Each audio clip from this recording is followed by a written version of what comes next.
Deep in the heart of East Africa, in the jungle of Tanzania mountain region of the central Rift Valley, around Lake Eyasi, and on the Serengeti Plateau nestled between the jagged highlands and the vast savanna, there exists a people who have lived for thousands of years in harmony with the land, the Hadzabe. The Hadzabe are a hunter-gatherer tribe of indigenous people who live in northern Tanzania. The total population of the Hadza people are an insignificant small number of under 1,000. About 400 Hadza still live as hunter-gatherers, just like how their ancestors have lived in the past. Please subscribe, share and like my video.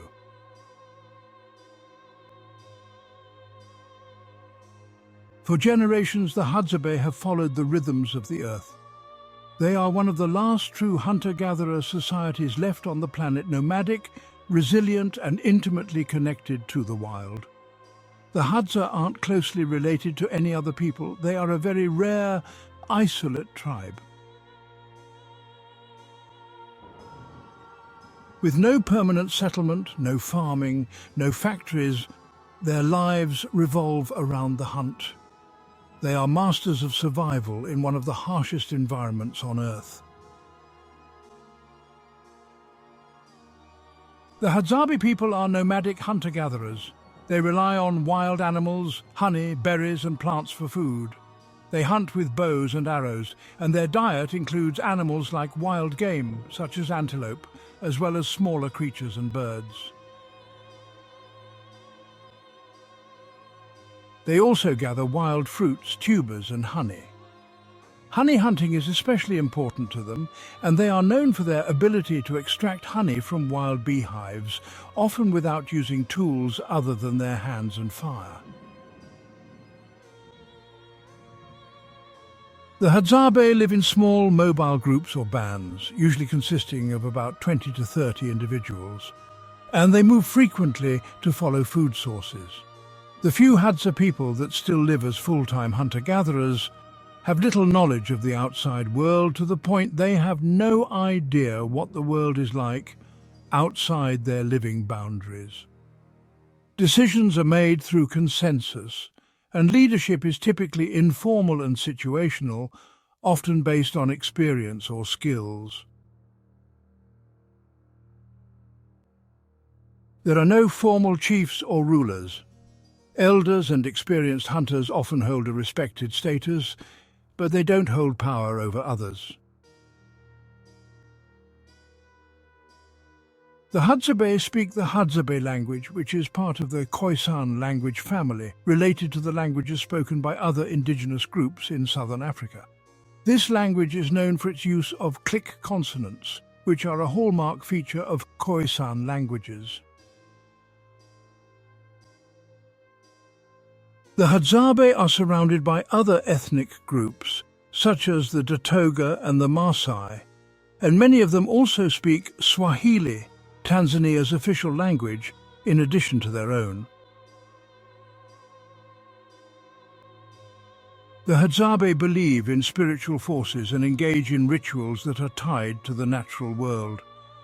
Their belief system is animistic, seeing the environment and animals as sacred and imbued with spirit. They have a rich oral tradition, with stories passed down through generations, often about the creation of the world, animals, and their relationships with nature. They also engage in dances and songs, especially during communal activities like hunting or celebrating successful hunts. The Hadzabe wear very simple clothing, usually made from animal skins, and sometimes leaves or other natural materials. Clothing varies with seasons, but it's generally minimal due to the hot and dry climate. Their tools are simple, often made from stone, bone, wood, and plant fibers. The bows and arrows they use for hunting are carefully crafted and are central to their lifestyle. The Hadzabe face significant pressures from modernization and encroachment by farming, ranching, and tourism. Their land is increasingly threatened by agricultural expansion, which affects their ability to maintain a traditional hunting-gathering lifestyle.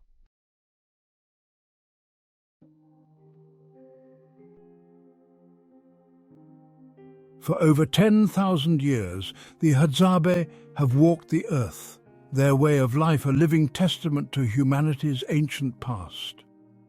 Their culture is a precious relic passed down through countless generations, an unbroken chain linking us to our shared human origins. Their language, with its unique clicks and pops, is unlike any other on Earth, a linguistic time capsule echoing the sounds of our earliest ancestors. In a world obsessed with progress and material possessions, their story serves as a poignant counterpoint, a reminder of what it means to be truly connected to the Earth. Their way of life, though challenging, is also incredibly rewarding. They are free from the constraints of modern society, their lives governed by the natural world, their spirits unburdened by the weight of material possessions.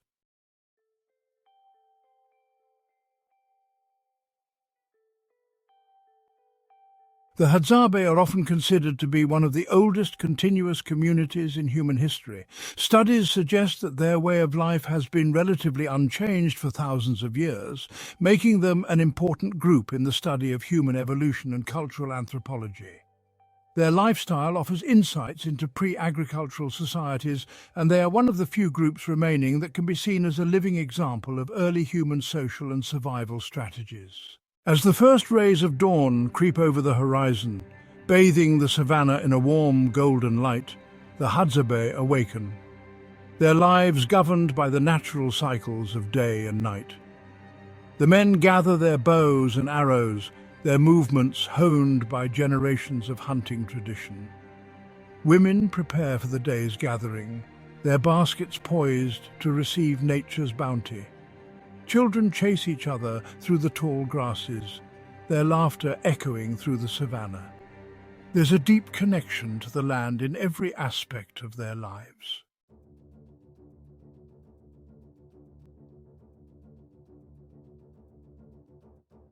Their diet is rich in protein and vitamins from wild game, berries, and honey. Their physical health is often better than the average population due to their active lifestyle and natural food sources, although they do face challenges related to modern diseases and health issues as they interact more with outside communities.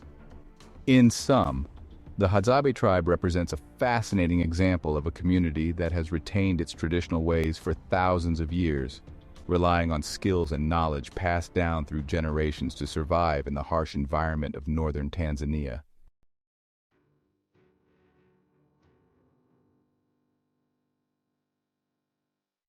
While the men hunt, the Hadzabe women and children fan out across the savannah, their sharp eyes scanning the landscape for nature's bounty. Their knowledge of edible plants is encyclopedic, passed down through generations of experience and observation. They gather a variety of wild fruits, berries, roots and tubers, their baskets slowly filling with the vibrant colours of the African bush. Their hands move with practiced ease, sorting and selecting the best offerings, their knowledge ensuring that they harvest sustainably, leaving enough for the plants to regenerate and for the animals that rely on them. The women teach their children to identify the different plants, sharing their wisdom and ensuring the continuity of their traditional knowledge. They point out the subtle differences between edible and poisonous species, instilling in the younger generation a deep respect for the power and fragility of the natural world. Gathering is not just about sustenance, it's also a social activity, a time for women to connect with each other, to share stories and laughter, to strengthen the bonds of community. It's a testament to the Hadzabe's deep connection to the earth, their ability to thrive in an environment that many would find unforgiving.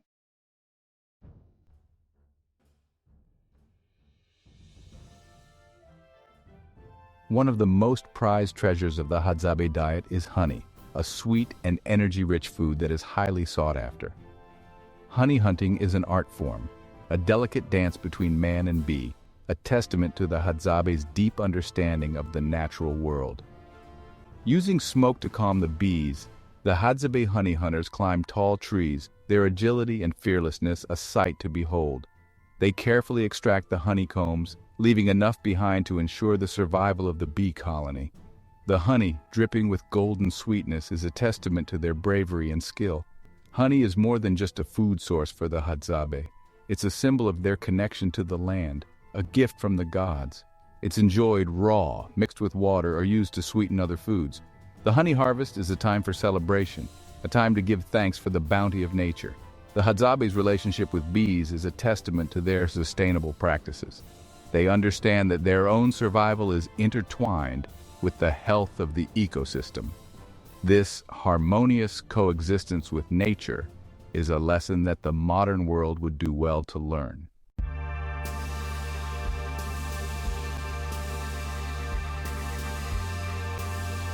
The Hadzabe are an indigenous ethnic group in Tanzania, living primarily in the central and northern regions of the country, especially near Lake Eyasi in the Ngorongoro district of the Arusha region.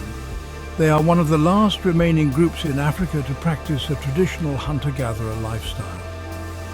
Here are some key aspects of the Hadzabe culture, lifestyle and history. The Hadzabe are nomads, their lives dictated by the ebb and flow of the seasons, the availability of food and water.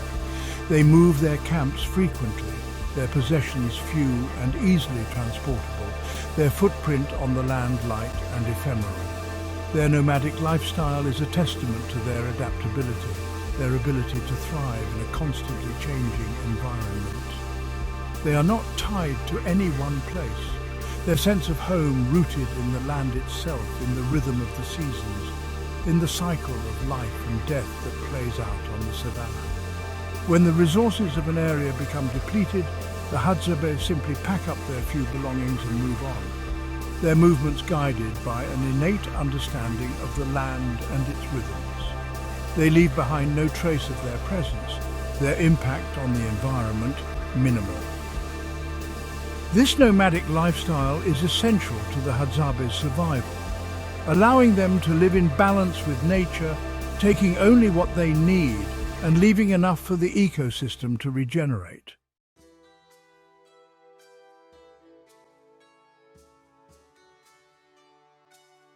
At the heart of Hadzabe social structure lies the family unit, a tight-knit circle of kinship, bound by love, loyalty, and a shared dependence on the land. Families are small and fluid, typically consisting of parents, children, and sometimes extended relatives. Children are cherished, their laughter echoing through the savannah as they chase each other through the tall grasses, their games mimicking the hunting and gathering skills they will one day need to survive. They learn through observation and imitation, absorbing the wisdom of their elders as naturally as they breathe the air.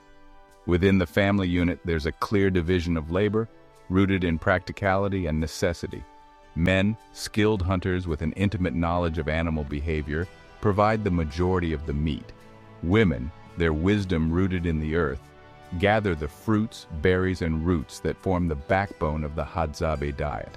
Yet, despite this division, there's a deep sense of partnership, a recognition that their survival depends on mutual respect and cooperation. Men often assist with gathering, and women contribute to the hunt by skillfully crafting arrows and preparing the kill. It's a partnership born of necessity, but strengthened by love and a shared commitment to the well-being of the family.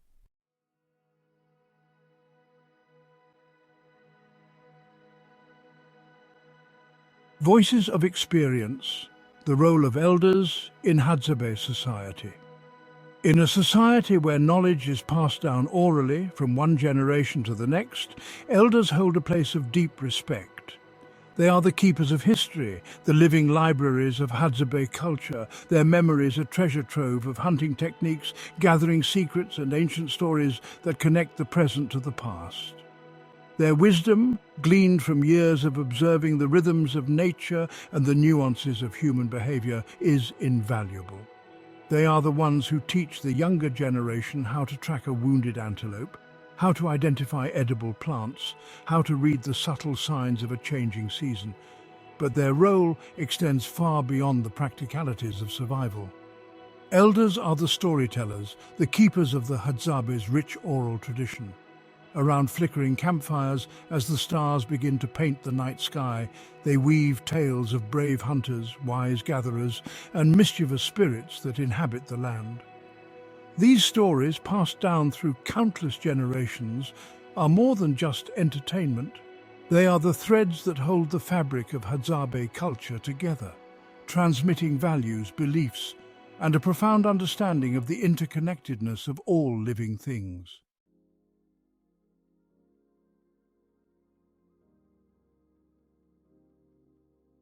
The plight of the Hadzabe has not gone unnoticed. Conservation organizations work to secure legal recognition of their land rights. Linguists and anthropologists document their traditions, stories, and songs. Within the Hadzabe community, there is a growing awareness of preserving their cultural heritage. Amidst the challenges, there is hope that their ancient wisdom and deep connection to the land will guide them.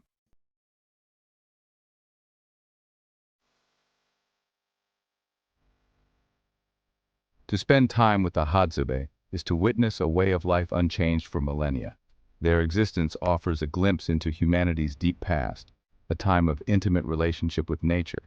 Their hunting techniques, tools, and nomadic lifestyle mirror our ancient forebears. Their egalitarian society reflects a time when survival depended on cooperation. The Hadzabe remind us that the past holds valuable lessons for navigating the present and future.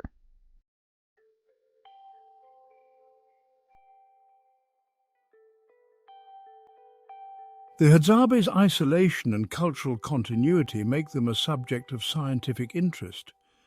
Their DNA holds clues to the origins of our species and early human migrations. Studies reveal a genetic lineage stretching back tens of thousands of years.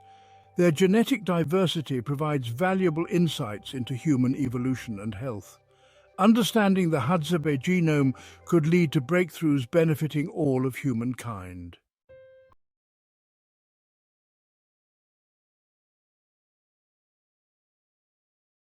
The Hadzabe's existence, a living link to our shared human past, offers more than just a glimpse into the lives of our ancestors. It provides a unique opportunity to bridge the gap between the modern world and ancient ways of knowing, to reconnect with a way of life that honors intuition, observation, and a deep respect for the natural world.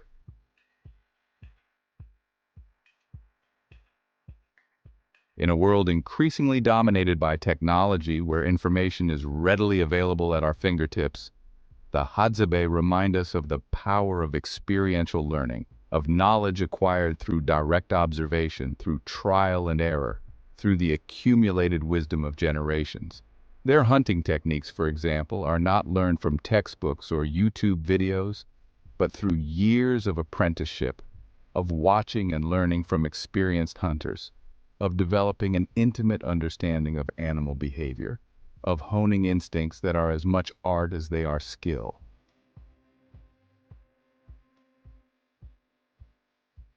Their knowledge of the natural world, their ability to identify hundreds of edible plants, to track animals through dense bush, to read the subtle signs of a changing season, is not something acquired in a classroom, but through a lifetime of immersion in their environment, of listening to the whispers of the wind, of observing the patterns of nature. Please subscribe, share, and like my video.